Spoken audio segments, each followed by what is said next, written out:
condition us to our future. When we explain the Hunger Games is Agenda 21, it's a great way to wake people up. I totally agree. Yeah, I think if I'm not clever enough to do a website, but if someone could do a website that says the story behind or the secret behind the Hunger Games, that's going to catch the kids' attention. That's going to say, oh, I want to see what the secret is. And then that's where we lay out the case of Agenda 21 in terms that they're going to understand. And let them know that there is a great possibility within their lifetime that this could happen to their own children.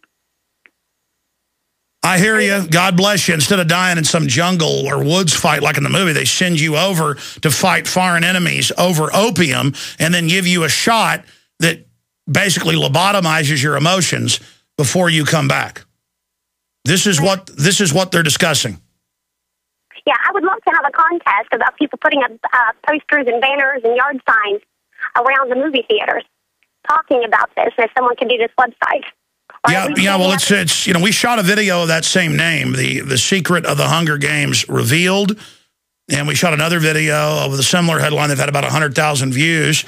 And people say, why are you covering the Hunger Games? Because by exposing the fact that that's what Agenda 21 actually says they want to establish, complete with gladiatorial events between the different 10 sectors, not 12, when people go find out, hey, this movie is based on real stuff, then that gives them an idea of where these environmentalists want to go. These are not environmentalists. I appreciate your points, Blue. Keith in Florida, you're on the air. Welcome. Hello, Alex. I was calling about the article you all did a couple of weeks ago under the Citizens Corps.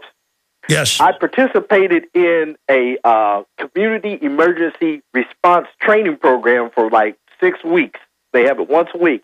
And they the local fire departments, and it's in every county in the country, under Homeland Security, they fund training that's held in churches and community centers.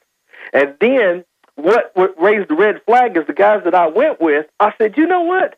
I bet you at the end of this, they're going to bring in some guy that's higher up, and he's going to talk to us about watching terrorists. And then the move out of the Obama deception where you show where the cop that's coming up to the lady that's taking pictures of the dam, he described that to the T. And I said, this is all a setup. Well, what they do is they promote people, and they have even old ladies like wanting to be involved, and basically they're creating a bunch of spies, and they want everybody to spy on one another. And then they start having these events where they get together, and they have like flood drills and search and rescue drills and terrorist training drills, and they have them at least once a month. And it gets people, everybody gets real hyped up. And some of these people, they get real serious. And I had to back off because I realized what they were doing. And I tried All right, let me stop you. I wish you could shoot video of that because I knew that the FEMA Corps was covertly, quietly set up, not secretly, but quietly set up in 2002 as part of a division of AmeriCorps called Secure Corps.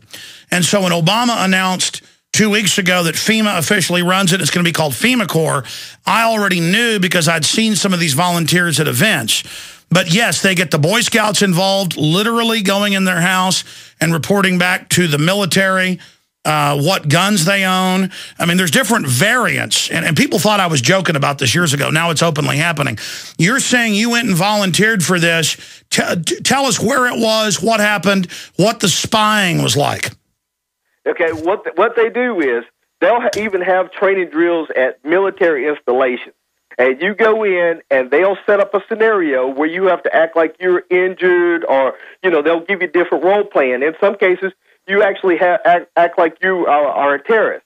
And I was about to say, it always starts with we're helping people with hurricanes, but next it moves into we're fighting Al-Qaeda, then next week marijuana growers, and then finally Christian conservative gun owners, it moves on to their real enemy. Right. And they have you, and they're constantly telling you, you don't know who a terrorist might be. Exactly. And you have to watch everybody around you. And then they have different individuals. They're like, hey, you do a really good job. We want you to start leading the program. And then people, you can start seeing this. They feel empowered. They feel like they're a part of the system. And then it's almost sickening because you realize that I went in, I was wide awake. It was like I had the glasses on. I mean, I could see what was going on, and and I could see, it was like, well, I think you said the red pill or blue pill. It was like I saw what was going on, and I tried to tell my friends, and of course, they started calling me tinfoil and all that. And I was like, you know what? How did I know what they were going to do before they did it? Explain that to me. And then everybody gets real quiet. But see, your friends don't care because it's the power of having a Fed act like they like them. And, of course, they want you to be the cannon fodder when they start a Hitlerian-style takeover of America. That's what I'm telling you, folks. They have been training to wage war against us during this banker takeover for decades. What made you, Keith, get involved? What's your county? Tell folks how you got signed up for it, because I think I ought to go get signed up for this, or we ought to send some of the crew over there to get signed up, because this is what goes on. I mean, I've actually caught some video of this, but so we're told it's for hurricanes. Everything's fine, but give us details. Okay, so what you do is, it's called citizenscorps.gov, and it's underserved community emergency response team. Yep. And you go there, and they have forms, or you can contact your local fire department. And because FEMA has a representative under Homeland Security in every county in the country. Which again is federalizing everything locally with the money, the training, and what you're saying is absolutely accurate. And then the cover is, I've seen this in rural areas, come on in to learn how to fight Al-Qaeda. You get there, free coffee, donuts, they show you a 10-minute Al-Qaeda video, and then they turn and say, now we're going to start dealing with domestic terrorists, gun owners. Right. And it totally flips. This is the enemy. These are the foreign invaders. These are the terrorists. This is actually happening. Okay, so continue. So they get you in there. And they get you in there, and then basically you're talking about what first aid, safety, emergency response, and then how to be, like, let's say, for instance, if a tornado comes in, they teach you how you're the community leader, you get this special vest, green vest with CERT on it and a green hard hat. And then if the police come, they talk to you because they see you with the vest on. But what they do is they have other people within your zip code that are within like a 5-mile radius that's a contact person. You all share each other's number, and then if you see things, then you share it with them and etc. Yeah, so they use the tornado as the cover, which sounds reasonable. That should be locally organized, not federally. They get rid of the old civil defense. Then they say you're in a community, and then next they move in to their real target. Tell me about that. Right. Well, what they do is then next thing you know, that you get these emails or notifications. Hey, we're having a training drill that's going to be at the local military base, and we're having it there so that way we can have a controlled environment. And then they do like a mock setup, like if there's a mysterious bag that was found, or they do indicate in the case of civil unrest. They do of course. Say things like that. And so you're going to let us know who the troublemaker are and bring them back to the base. Literally, I mean, yeah. and that's so true. And then a friend that I know that actually went. Now, the way they recruit you is they go to your church, they go to large corporations. They definitely come in, and then everybody gets this email. Hey, you can help your community and become a community emergency response team member. And we are meeting at this location. And let me tell you this little mind trick that they throw in. So federal posse. Go ahead. They throw in these little bags, okay? When they bring you all together at like a local emergency training drill, and you get your bags, well, they give some people crappy bags, and then they give some people good bags. And then other people, they'll say things like, well, we got to try harder so that way we get better bags. It's like seeing... It's pathetic. You see people feeding off of something that's... I was about to say, it's not reasonable, hey, let's get ready for tornadoes, everybody works together. You can see it's all a mind game. It's like FBI looking for informants, but not an informant of real crime. They want to find the weak-minded people they can use who will lie and send people to the gulags. That's because they hired Marcus Wolf, the former head of the Stasi, on record, paid him $1 million a year to train and set all this up. This is how the East Germans did it. And I mean, this is hell on earth. It's so beyond anything anybody could imagine.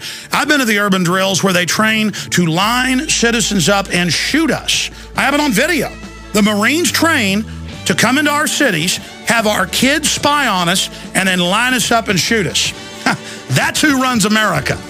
No wonder the military's waking up so fast. Anything else you want to add? Anything else you need to add to the story, sir? Well, I just want to say thank you. Stay there. No. I want to hear more, and more calls coming up. I think about a new listener tuning in here, and you're not hearing all the mainstream garbage and debates about stuff that doesn't matter. People must think we're completely crazy.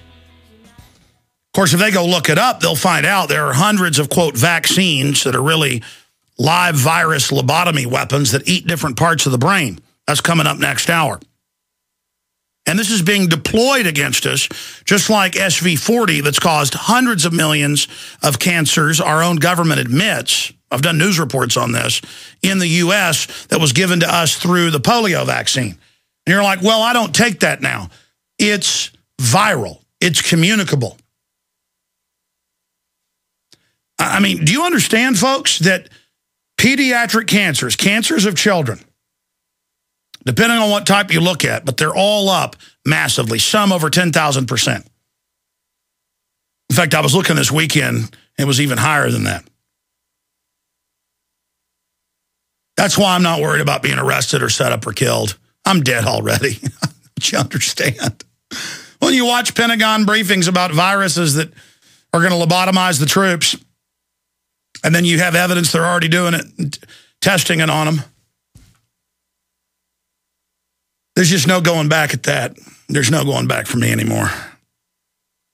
I'm living in a science fiction movie. And the average person just cares about Mega Millions and the NFL and hears this and is like, oh, that guy's saying they give the troops shots. We're in a lot of trouble. A lot of trouble. See, the globalists are trying to manage how to get us all brain damaged so they can then release mega plagues that kill almost everybody. They go underground, reemerge. They've got the seed vaults, the DNA vaults. I cover it in my film Endgame. I cover it in the new video we shot 8 minutes long, The Secrets of Prometheus, film leaked. And I use something popular in culture like that to then get people to look at what's really happening. Going back to the gentleman, yeah, I mean, you can find newscasts of what he's talking about where they show you pieces of it.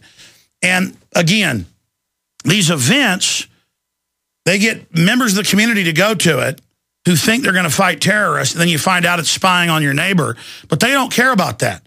They're finding the types that will do it. My dad was approached. Then he learned other dentists all over Austin were all approached by Homeland Security to spy on their patients and violate their Hippocratic oath. They don't give those anymore. Doctor-patient privilege, attorney-client privilege. It's all being overthrown. Everything that was set up to protect us, everything to protect us from evil, it's all being removed. Shields are down. This country's going to be judged up one side and down the other. We're already being judged. Go ahead, caller. Finish up. Keith, any other observations? Go ahead. You wanted to say something else? I was just going to say that they give you like a special badge, and it makes you feel like real official. It's not like a law enforcement badge, but it's like a corporate type of badge that reflects in with light on it. It has your name, and I always thought it was funny that there's a number on it. Why is there a number on it? But they give you that. You put that on your vest that you have, your special vest that you get, and then they constantly are harping that, you know, you got to be on the lookout for terrorists and things of that nature. But there was just one last thing I wanted to mention. Alex, thank you, because what I do every day, I made it a point to I have to wake one person, and then I make sure I pass it on to my son is 10, and he knows what I'm going to say when I get around people, and he says, go to Infowars.com. So you got the next generation too, okay? So we want to make sure that everybody's informed, everybody's awake, and I make it my point to tell at least one person a day, and I tell them, if you look up what I'm telling you and you see that it's true, you got to promise me you tell one other person. Exactly. Perfect, Keith. Love you.